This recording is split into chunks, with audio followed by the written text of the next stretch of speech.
Hello and welcome to today's webinar, Sensor Technology to Measure Social Interactions of Children with Disabilities.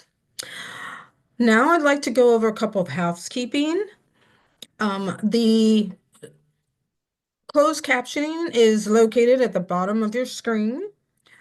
This webinar will be recorded and will be available to all participants within a week after the webinar. Should you have any questions or any technical difficulties, please put them in the chat or the Q&A feature. And now for our guest speakers, Sarah Douglas. She is the Associate Professor at Michigan State University, where she directs the RAD Lab, Research on Autism and Developmental Disabilities. Her work focuses on para-educators, supports, augmentative and alternative communication, children with excessive support needs and inclusion. And then her co-presenter, um, Chandani Bhandari, is a doctoral candidate in the Department of Human Development and Family Studies at Michigan State University. Her research focuses on the family system, bioecological stress, and stress reduction interventions to enhance the well-being of children with developmental disabilities, their caregivers, and inclusive educators. She is a research assistant with Dr. Sarah Douglas Sensor Research Projects funded by the National Science Foundation, which supports children with social engagement challenges. Without further ado, welcome. Thank you so much, Devon. I appreciate your introductions, and both Chandi and I are very excited to be here today to talk a little bit about the work that we've been doing related to sensor technology, and how it can measure social interactions of children with disabilities. And in line kind of with the mission of TASH, this project is conducted in inclusive classrooms and is really designed to support inclusion teachers in the work that they do, both with children with disabilities as well as supporting children without disabilities. I'll be beginning the presentation. Chandi will join midway through, and then I will finalize the presentation with all of you. If you have questions during this, please feel free to use the chat, or you can hold them till the end. Either will be fine. I may not notice the chat right away, but Chandi and I will also be monitoring it so we can step in if there's any questions. All right, I'll start with our learner objectives for today. One moment. Technology is not. There we go. So we have three main learner objectives. The first is that you'll be able to describe the available technologies that are out there to measure social interactions of young children, that you'll be able to describe the sensor technology and its utilization in inclusive educational settings, and that you'll be able to critically examine the unique differences in the social interaction skills among children with autism and their peers.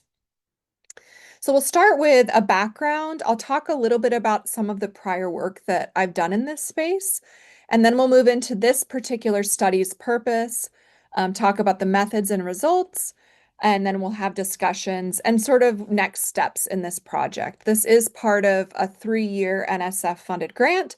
We're currently in year 2, and so we're partway through some of the work that we've planned to do, but we still have more steps to follow. All right, this probably will come as no surprise to anyone joining this webinar, but we know that early childhood is a crucial time for social skill development. But we also know that children with ASD show difficulty establishing, maintaining, and engaging with peers. And with the updated CEC prevalence of autism, we can see this as a pressing issue, and especially one that needs to be addressed in inclusive educational settings. Without teachers who know how to support children with autism, we're unlikely to have inclusive placements for them in early childhood. We know that during early childhood, especially, that social challenges can exist. And if those persist throughout the childhood years, they can result in rejection, isolation, and increased risk of anxiety and depression in adolescence and adulthood. And that's something for me that really strikes home, and I want to try to avoid for this population. I have a family with a lot of neurodiversity, and we see a lot of that anxiety and depression among us. And so I'd really love to be able to find ways that we can address that for young children from the get-go. There are several different technology solutions that exist. So if we think about the traditional methods of data collection in classrooms, it's basically a teacher conducting observations, looking at how children are interacting, taking notes, collecting video, anecdotes, collecting paper data. All of those methodologies are quite time consuming. They can be very subjective based on the teacher's specific view or experience, and they can be obtrusive. The students generally know that those data are being collected. And we can see that there are technologies that have begun to emerge to sort of uh, address those challenges and support the measurement of social interaction. We've seen this among a few different research groups, including Urban's work and Greenfield's work. And within that, we can see that although these technologies are emerging, there is a need for some continued development of these technologies to be able to support social engagement measurement and for it to be useful in the classroom by teachers. Susan, we can definitely send out the slide deck. I've provided that to Devon, so we can make sure that that goes out as well.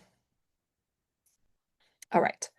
So if we think about some theories that sort of underline this work, some of these are quite obvious and coming from Human Development and Family Studies Department are ones that we talk about a lot. But the first is the social learning theory by Bandura. And this is really stressing the importance of environment and observation as well as imitation on how children learn and develop social skills. However, we know for children with ASD, observation alone is typically not enough. They often will need interventions to support their social skills.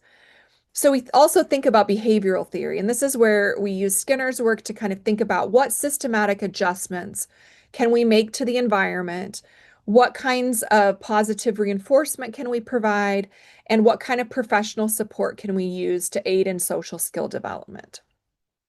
And then if we think from a bioecological perspective with Brofenbrenner's work, we can think about the importance of the environment, including the school environment and peers, on social skill development and how each outlying environment can have a cascading influence on the child's development. All right, so some of the prior work that I've done in this space, our first study, we looked at using sensor technology just with typically developing preschool children. This was kind of early in the phases of the use of this type of technology, and we really wanted to see, will typically developing children even allow for this technology to be used? And we knew if they wouldn't, that probably using it with children with disabilities was going to be quite challenging. And we found that the technology not only worked with them, but also was effective. We used a slightly different technology at that point in time, one that needed to kind of ping off of another sensor from another child. And we did find some challenges with that and made some adjustments. The technology that we'll talk about today is a little bit different, and I'll explain those differences in just a moment. After we kind of validated with typically developing children, we did a second study where we validated the technology for children with autism in an inclusive preschool classroom. And we looked at a couple of different classrooms. We measured how they interacted with their peers, but really we were just trying to see, will the technology measure what we need it to measure? Is it capturing what we need it to capture? And ultimately, we were able to do that successfully. So after kind of learning from these first two studies, we did some additional validation with some adjustments, again, with children with autism in an inclusive preschool setting. So all of these foundational works is kind of what led to this current project. And I want to show you this image that kind of describes the process. And this is with some of our earlier work, and I'll kind of detail how the new technology works slightly differently. But basically, the idea is that we have sensors on various children in the classroom. In this case, because it's research purposes, we only have sensors on the children who we have consent for wearing the sensors. If this were to be used in a classroom setting, a teacher could provide, a blanket statement, I'm using these sensors to collect this information, and you could put them on all of the children in the classroom. In our early work, the sensors had to kind of see each other. There's a window in the front of the sensor, and it would ping off of each other and enable us to see if they were facing towards each other to indicate an interaction. Our technology now uses triangulation of sensors that are placed around the classroom, and we can see the real-time placement of a child and get a real location for them. So it works slightly differently, but we're still able to identify many of the same things. So in our prior work, we did video feed, manual coding, and then we looked at the sensor data that was processed using different algorithms, and then gave an engagement timeline for the sensor, and then those were cross-validated. In all of our previous work, as well as our current work, we've had good validation, 80% or better across the project, and we were able to gather this data in a way that we feel is very confident is accurate.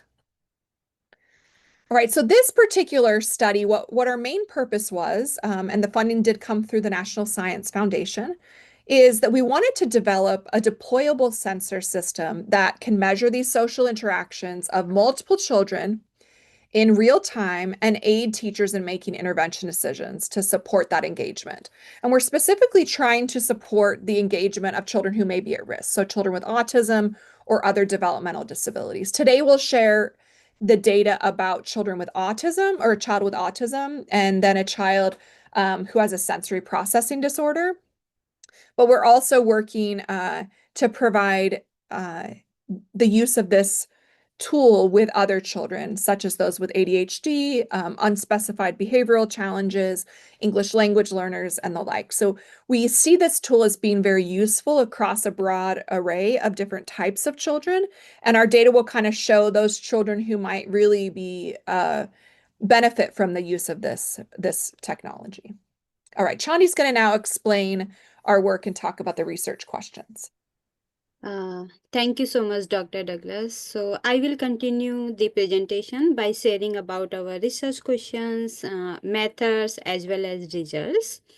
So as you can see on your screen, there are 5 research questions for our study. And the research question first was, how does social connectivity of a child with ASD compared to their peers? So we really wanted to know that how our child is practicing social connectivity in the class compared to the peers.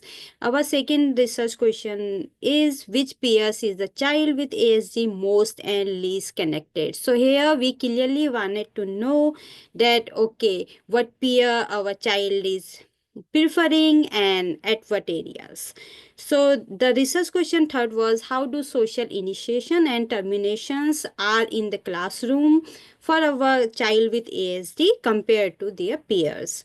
As well as we also wanted in form of our research question 4 that does the child with ASD have any preferred area in the classroom? And our last and fifth research question was, what kind of interaction do the head and assistant teacher in the classroom have our child with ASD compared to other children in the classroom? Yeah, next slide, please.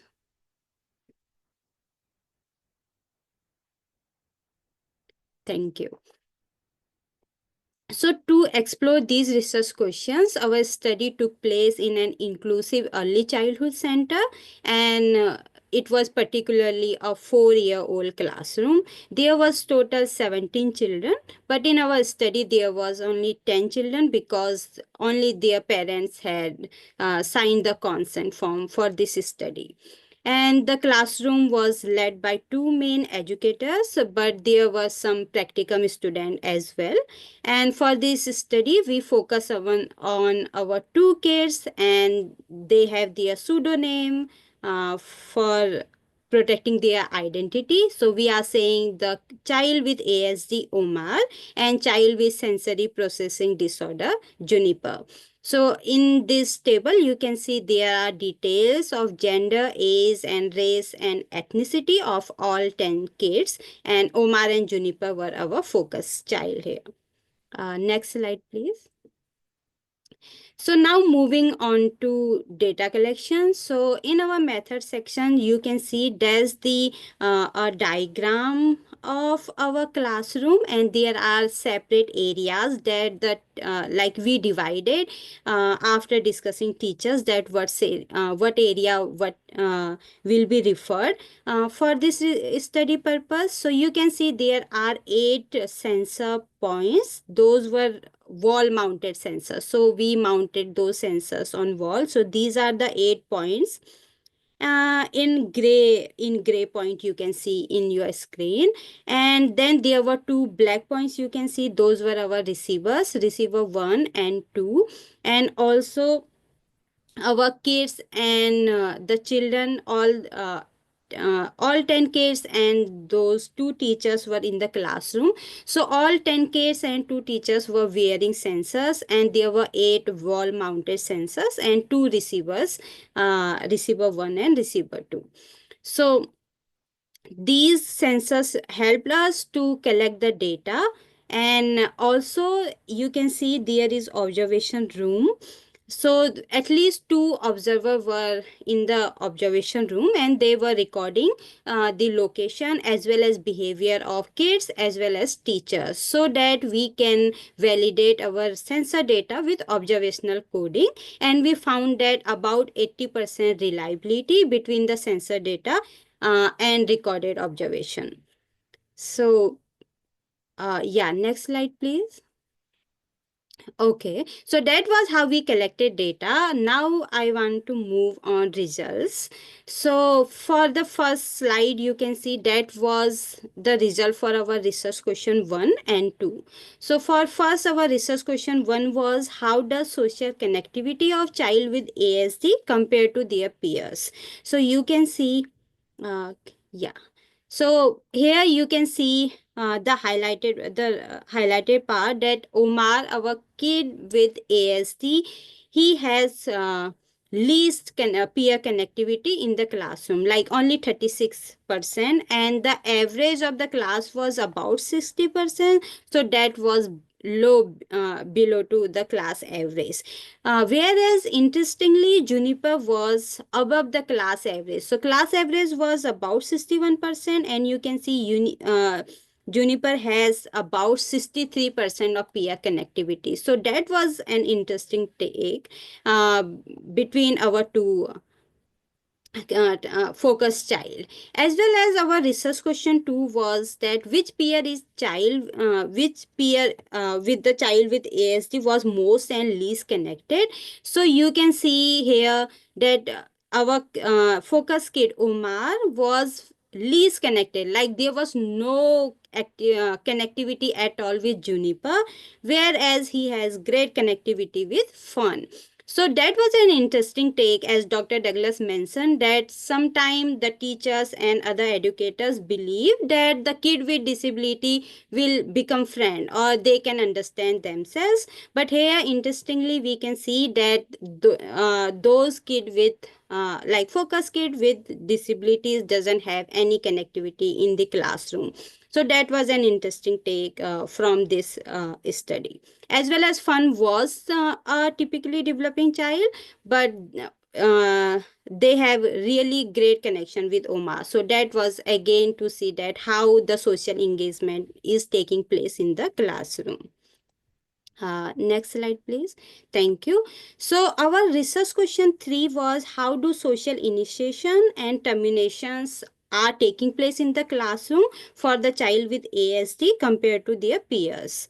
So these are the results for like each 10 kids, and we can see that Omar has great initiation, about 46%. The class average was about 49%, so that was lower than class average.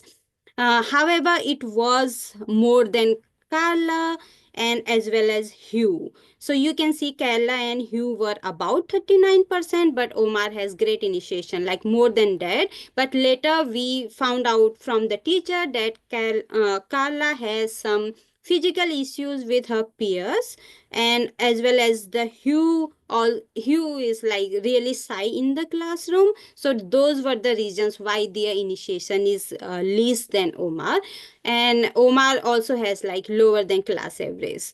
But you can see that Omar's termination is very high in the classroom. So that also again give an indication that how our child with ASD is behaving in the classroom.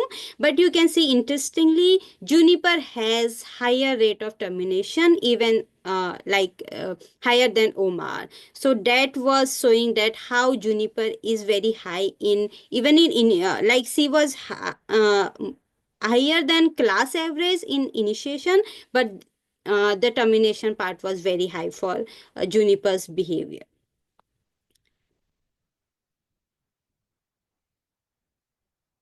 So now for our research question 4, the question was that does the child with ASD have an area of the classroom they prefer?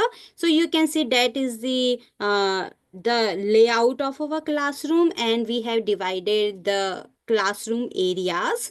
And that was very interesting take that where our focus childs are like focus children are spending the time. So for Omar, you can see uh, that how he was spending a lot of time in the kitchen area, like in this diagram you can see, and the kitchen area sometimes also called like the circle area. So he was spending a great time there.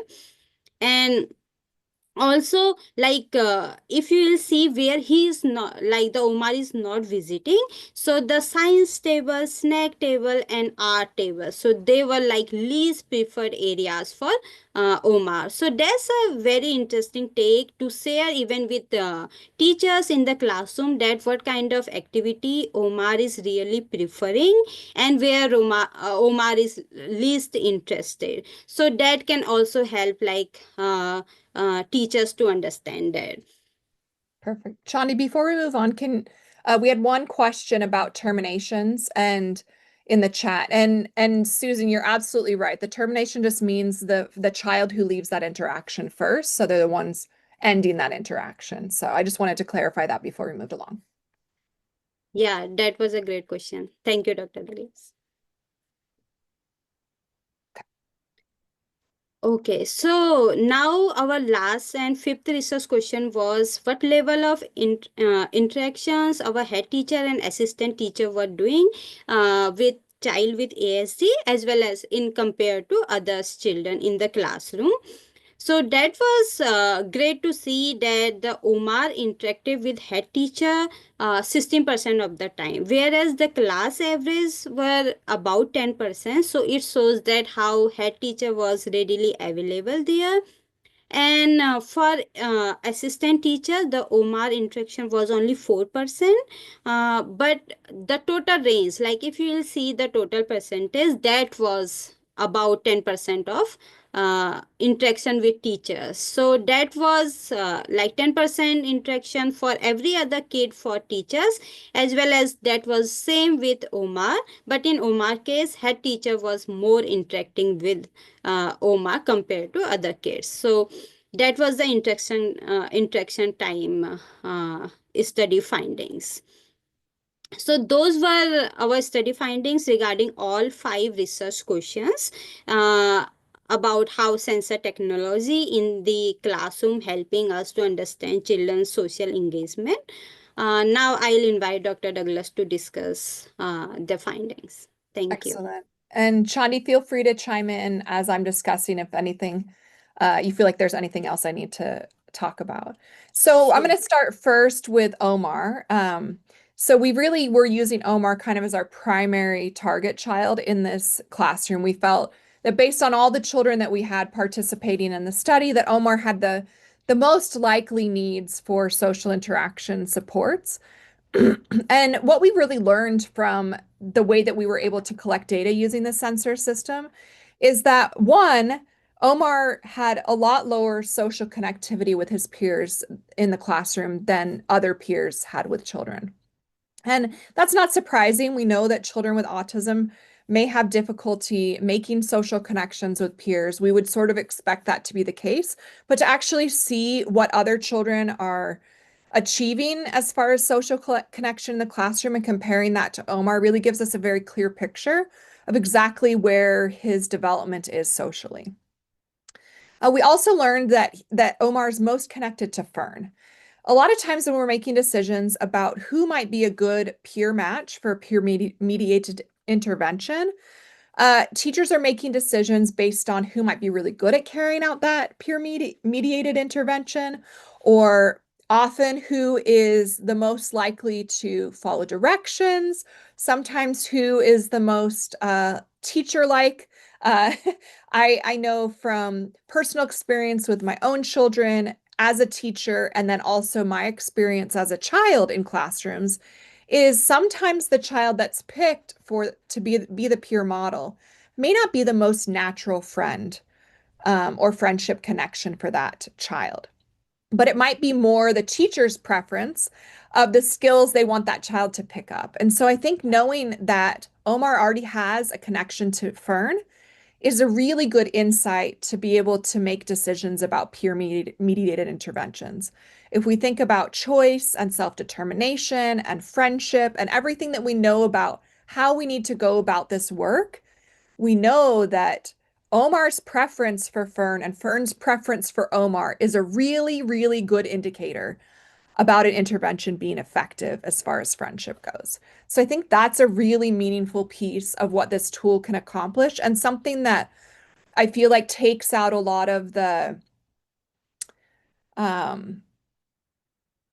a lot of the subjectivity that often occurs when teachers are making decisions about peer mediated interventions. We also learned that Omar's interaction or initiations and terminations were actually within range of his peers. That wasn't his greatest area of need. And so what we really need to think about is maybe intervention should focus on just increasing the length and the frequency of his interactions rather than on how he needs to initiate or how he, how like getting him not to terminate an interaction. That might be more helpful. And then using the classroom preference data that we found from both Omar, but also then looking at Ferns and seeing where the overlap is to determine where the best place might be to encourage interactions between the two of them. All right, if we think about other children in the classroom, I'll first talk about Juniper. Again, we were looking at Juniper because we knew, well, given her diagnosis, she might also struggle a little bit with peer interactions. May not be the same kinds of struggles as Omar. And I thought the things that we found were actually really insightful for her.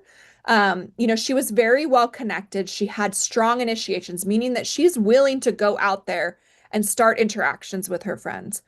But similar to what we'd kind of imagined for her disability, with those sensory processing challenges, her terminations were much higher. So she might get overwhelmed in those interactions, be like, I can't do this, and then, move away from that interaction.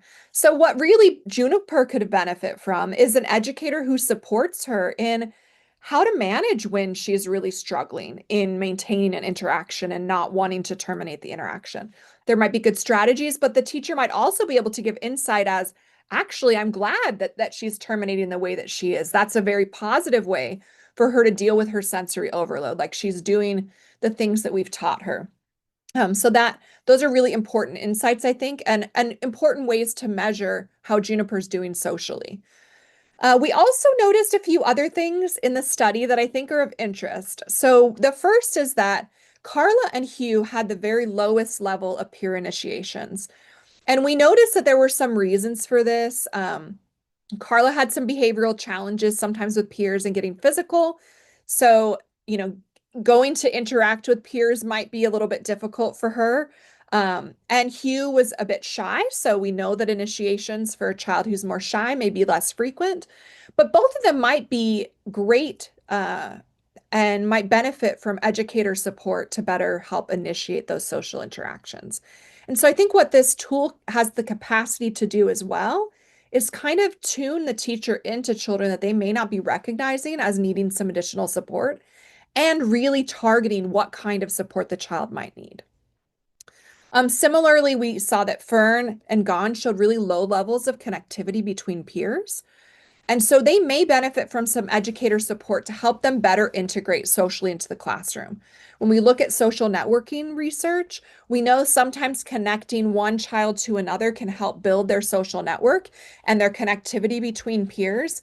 And so that would be important information for a teacher to get to see which children are not as well connected in the classroom, and are there ways in which they can be better supported. All right, I also want to talk a bit about teacher engagement. Um, I thought it was very interesting, and especially coming from a research side of really studying paraeducators a lot, that both the teacher and the teacher assistant were engaged with Omar and had regular interactions with him. There was no one-on-one aid assigned with Omar. That was not the way the classroom is structured. And so I was kind of imagining that there might be like a 50-50 split between the teacher and the teacher assistant in the classroom, that one of them would be sort of around him at different times. And what we found is really the teacher took the lead in that. And I think that's a really beautiful benefit to allowing or to a teacher really taking ownership over children with disabilities within the classroom. I love that she really saw Omar's needs and made sure that she was engaging with him, as frequently as possible, maybe a bit more than some other children in the classroom given his needs. The teacher assistant was still around him, but took more of a secondary role. And that's often a situation that we don't see with children with disabilities in the classroom. We often see primarily the paraeducators, the ones supporting them. And so I think that's really, really interesting in this case. And so I think what's exciting about that is we didn't see that over-reliance on the use of the teacher assistant, which we often do see in those inclusive settings, that teacher really took ownership over Omar as a student in her classroom, which to me speaks to the inclusive nature of that setting as well. And thank you. I see it. Some of you might have to go. And yeah, Susan, I think this is a great tool outside of special education. Like it's a tool that would be great in any inclusive setting. All right, so just to touch a little bit before we open it up for questions to the audience, I want to talk a little bit about some of our related work and next steps. So already this year, we've also conducted focus groups with early childhood educators to give them some information about what kind of output the sensor system could give them. And we gave them two different types of output that we showed. One was the real-time alerts that they could get. And we asked them questions about what types of alerts would they want, what information would they want. There were so many things that we really had not thought about, but made complete sense in their context that would be of interest. For example, a child leaving the classroom. So elopement, children climbing in the classroom, which occur at that time, we'd only been measuring an XY axis and we added a Z axis in order to measure that. So those were both really interesting additions. Some were also really interested in getting alerts when a child goes to the bathroom because maybe they're toileting and they want to know as soon as the child kind of initiates that they can support them. We also gave them reports that could be done delayed. So either at the end of the day, the end of the week, the end of the month, whatever preference they would prefer for the frequency of those reports, and the information that they could get that shows the child's behavior across time. And that's really the initiations and terminations that we got. And I thought this was a really helpful way for us to sort of see, what do early childhood educators want? And I loved that some of the things that they shared with us were things like, yeah, I would love an alert if a child's playing alone for 5 minutes, but I'd like to be able to set the threshold. And we're like, absolutely, you could do that. Maybe for one child, it'd be 2 minutes alone. Another child would be 5. Maybe for another, the threshold would be even larger. So some flexibility in how those things are assigned.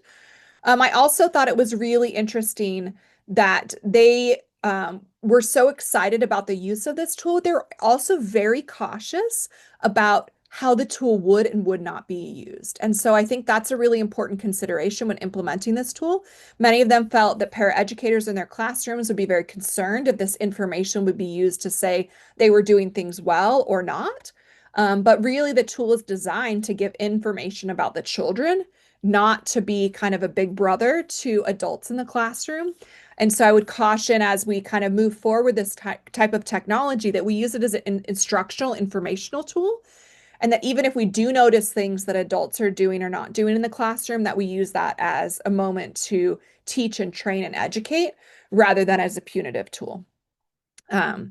We're also currently exploring the sensor system with other children with developmental disabilities, including children with ADHD, behavioral challenges, and also some English language learners. And we're excited about the information that we're getting from that data as well, and how that might differ and have different nuances than the data that we've already collected.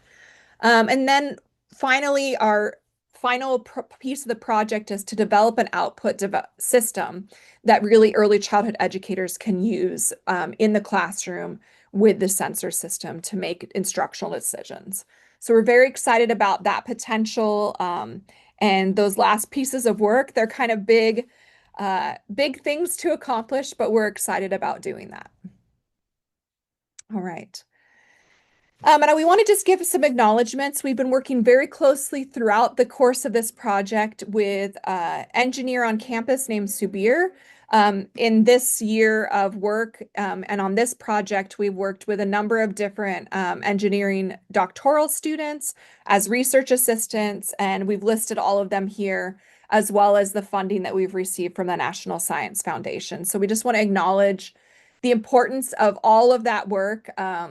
And all of the support that they've done. This is not the kind of project that could be accomplished just with one type of uh, one type of expertise. We really need expertise from those who can develop these technologies, but also those who are going to be the ones implementing them on the ground. So that's been a very fruitful experience working with them.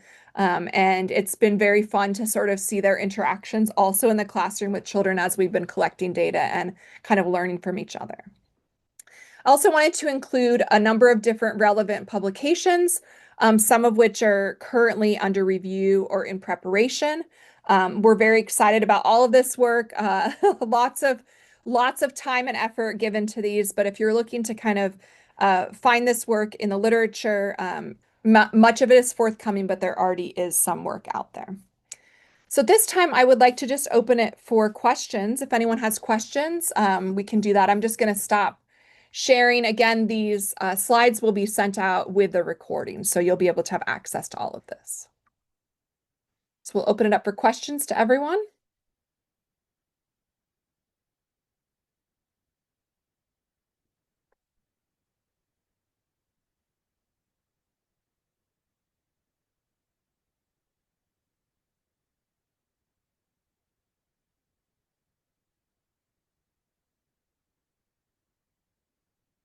I'd love to kind of know a little bit about the people who've attended today. Are many of you researchers? Are many of you educators? Are you looking to implement tools like this? Are you more interested in, kind of how it's been used in the classroom?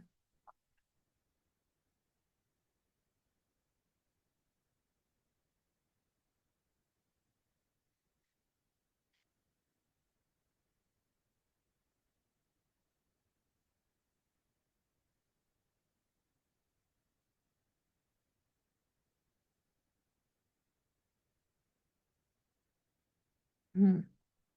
Ramona, this is a great comment. And, in part, one of the reasons why I wanted to do this work is because I think we make some very broad assumptions about children with disabilities, especially. And I wanted to kind of debunk some of those. And I think having, very tangible data that says exactly what's occurring with a child in the classroom is relevant to helping uh, understand what their needs might be, but also what is acceptable and not acceptable. And I'm thinking about that primarily from the example that we have of Juniper, where she's terminating interactions at a very high rate in the classroom, but everything else in her data looks pretty understandable. And I think as a professional, a teacher might often look at that and say, that's totally okay. She gets overwhelmed and she has the right to leave that interaction if she is not enjoying it. And I think that's one way in which we can really be a little bit more sensitive to neurodivergence and use a strength-based perspective. So I appreciate you bringing that up and allowing us to kind of think about the ways in which we might do that. I'd love to hear from others if they have ideas as well. All right, it looks like Yasmin. Yeah, I think, Yasmin, what's interesting about the technology that we used in the early studies is because it required sort of like a window that allowed information to pass from one sensor to another, there were a lot of limitations in an early childhood classroom. The first one that we had was children sitting at a table. When I sit at a table, my chest is pretty far above the table. But when a small child sits at a table, their chest sometimes is almost at that level. And that's where the sensor was being placed at that point in time. So we had to do some reorientation, made adjustments for that reason. But also, technology is constantly improving. And so sometimes the changes in technology that we did is just because there's a better way that's now available. So I think that influenced some of what we did as well. And I don't know if it's just me, but like Chandi's screen is glitching. So I don't know. Sorry if that's distracting others. Um, all right. I know I'm gonna mess up your name, so can I call you Jad? Uh, I love that you're there, that you're here as an advocate and learning about different resources that are available to your clients. That's amazing. And good for you for exploring what's out there. What do I feel is the biggest misconception about childhood autism in the mainstream media? Well, there's been a lot of crazy bombs that have been thrown recently, partially by the administration. I think that they aren't capable of gaining social skills, that that's just an innate challenge, or they don't want to be social. Both of those, I think, are completely false. The capability of socializing is definitely there, and often the desire to socialize. But I think coming from kind of a neurodiversity perspective, we also need to recognize, that not everyone is there's going to be a range of how connected we are with peers, how interested we are in engaging with our peers from day to day, what activities we might be willing to engage in. And I think because of that, uh, you know, it it really does help us to think about, you know, the range that might exist within different children. And I think that's true in autism, but also true in all children. I have three children of my own, and they have very different extremes of how social they want to be. One who's very much a homebody and is perfectly happy that he just has his wife and a couple buddies. Another who is a social butterfly, wants to be around everyone. And the third, kind of undecided. She's in middle school, which is an awkward time for anyone socially. So I think that's, something that each of us experience. And during different times of our life, our willingness to be social because of various things that might be going on will be different. So I think debunking a lot of those myths about autism and the lack of social skills or social ability or even social inclination is really important. All right, Susan, what are our thoughts on bio? Yeah.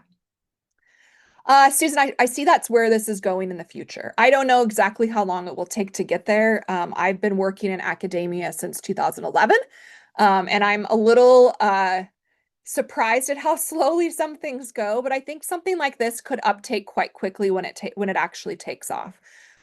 We anticipate that something like this, when it is more mainstream available, the cost will go down significantly, and one system could be used throughout a school where the sensors are just placed in different classrooms, maybe at different times, not necessarily running in one classroom all the time.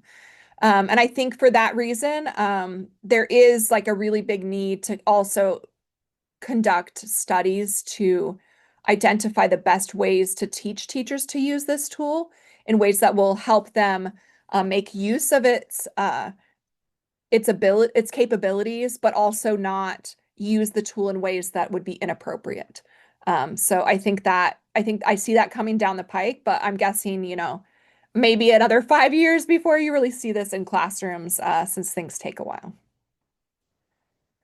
Yeah, Yasmin, I love that you asked about AI. Yes, this is a side that the engineers know much more about. So my conversation about it will be perhaps a little elementary in the discussion.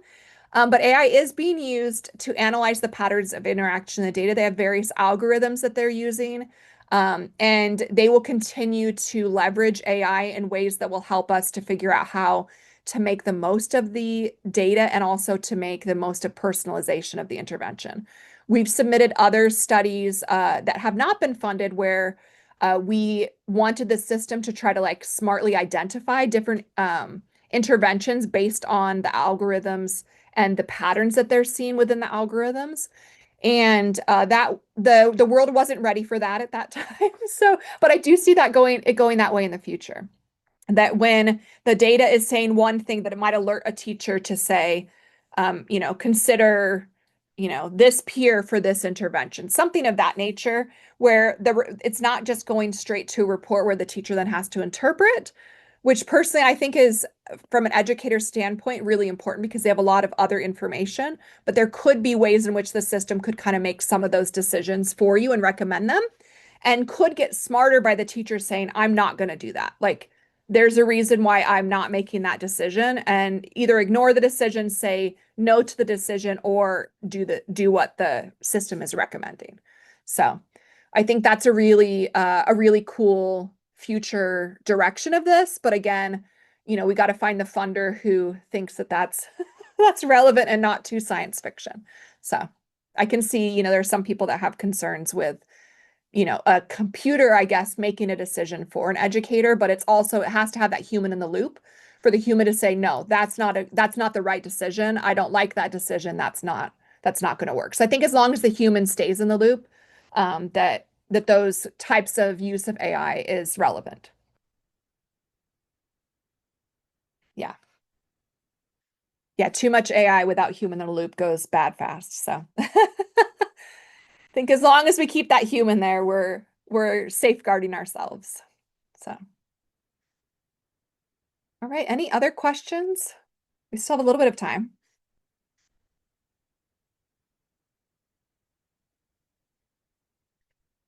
All right, looks like Devon's taken over.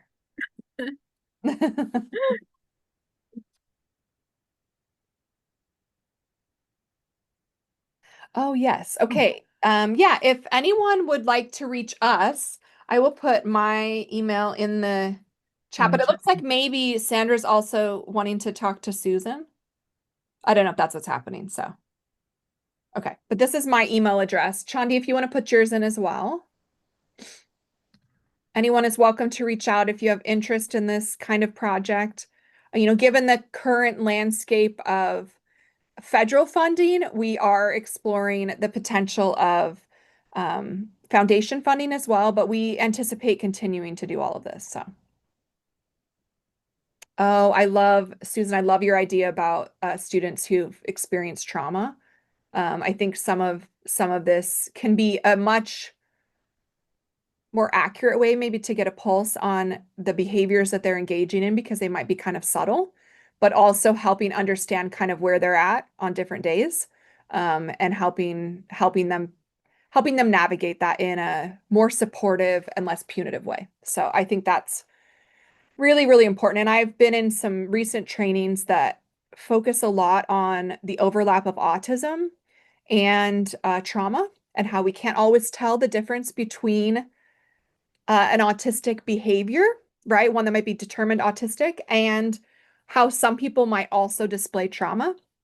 Um, so I think that's a piece that is relevant here too. And I agree that I think just removing the bias from a lot of these decision-making processes, as teachers, we want to believe that we can be unbiased, but we have natural biases. And I think seeing the data on a piece of paper that you didn't have any inferences about really can help you get a very clear picture of what's actually happening and not like weigh any emotions to it and things like that.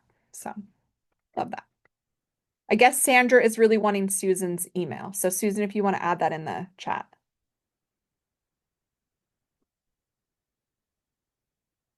All right. So if there are any other questions as we close, I want to thank you all for joining us. It was a great discussion, great interaction, engagement, and it went hand in hand with Autism Month as well.